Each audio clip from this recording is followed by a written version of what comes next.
شروع اللہ کے نام سے جو بڑا مہربان نہایت رحم والا ہے۔ بکھیرنے والیوں کی قسم جو اڑا کر بکھیر دیتی ہیں، پھر پانی کا بوجھ اٹھاتی ہیں، پھر آہستہ آہستہ چلتی ہیں، پھر چیزیں تقسیم کرتی ہیں کہ جس چیز کا تم سے وعدہ کیا جاتا ہے وہ سچا ہے اور انصاف کا دن ضرور واقع ہوگا۔ اور آسمان کی قسم جس میں رستے ہیں کہ اے اہل مکہ، تم ایک متناقض بات میں پڑے ہوئے ہو، اس سے وہی پھرتا ہے جو خدا کی طرف سے پھیرا جائے۔ اٹکل دوڑانے والے ہلاک ہوں جو بے خبری میں بھولے ہوئے ہیں، پوچھتے ہیں کہ جزا کا دن کب ہوگا۔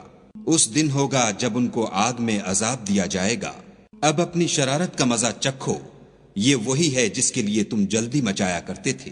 بے شک پرہیزگار بہشتوں اور چشموں میں عیش کر رہے ہوں گے، اور جو نعمتیں ان کا پروردگار انہیں دیتا ہوگا ان کو لے رہے ہوں گے۔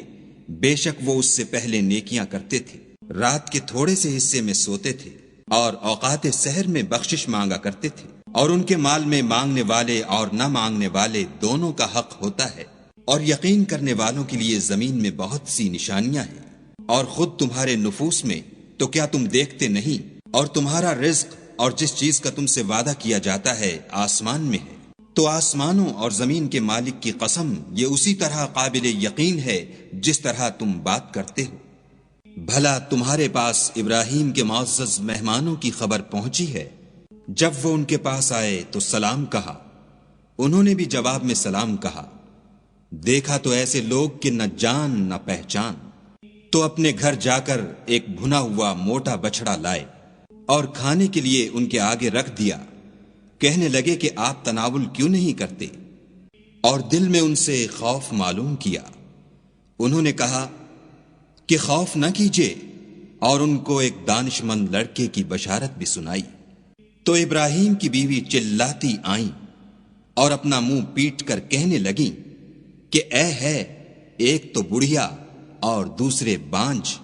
انہوں نے کہا، ہاں، تمہارے پروردگار نے یوں ہی فرمایا ہے، وہ بے شک صاحب حکمت اور خبردار ہے۔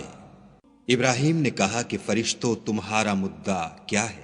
انہوں نے کہا کہ ہم گناہگاروں کی طرف بھیجے گئے ہیں تاکہ ان پر کھنگر برسائیں، جن پر حد سے بڑھ جانے والوں کے لیے تمہارے پروردگار کے ہاں سے نشان کر دیے گئے ہیں۔ تو وہاں جتنے مومن تھے ان کو ہم نے نکال لیا، اور اس میں ایک گھر کے سوا مسلمانوں کا کوئی گھر نہ پایا، اور جو لوگ عذاب علیم سے ڈرتے ہیں ان کے لیے وہاں نشانی چھوڑ دی۔ اور موسیٰ کے حال میں بھی نشانی ہے، جب ہم نے ان کو فرعون کی طرف کھلا ہوا معجزہ دے کر بھیجا تو اس نے اپنی قوت کے گھمنڈ پر منہ موڑ لیا اور کہنے لگا، یہ تو جادوگر ہے یا دیوانہ۔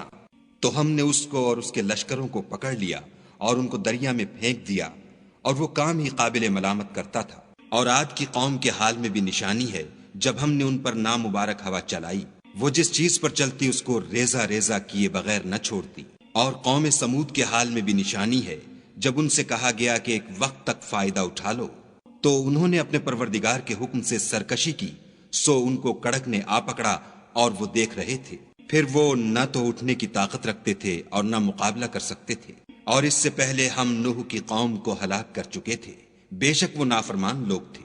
اور آسمانوں کو ہم ہی نے ہاتھوں سے بنایا اور ہم کو سب مقدور ہے، اور زمین کو ہم ہی نے بچھایا، تو دیکھو ہم کیا خوب بچھانے والے ہیں۔ اور ہر چیز کی ہم نے دو قسمیں بنائیں تاکہ تم نصیحت پکڑو۔ تو تم لوگ خدا کی طرف بھاگ چلو، میں اس کی طرف سے تم کو صریح رستہ بتانے والا ہوں۔ اور خدا کے ساتھ کسی اور کو معبود نہ بناؤ، میں اس کی طرف سے تم کو صریح رستہ بتانے والا ہوں۔ اسی طرح ان سے پہلے لوگوں کے پاس جو پیغمبر آتا وہ اس کو جادوگر یا دیوانہ کہتے۔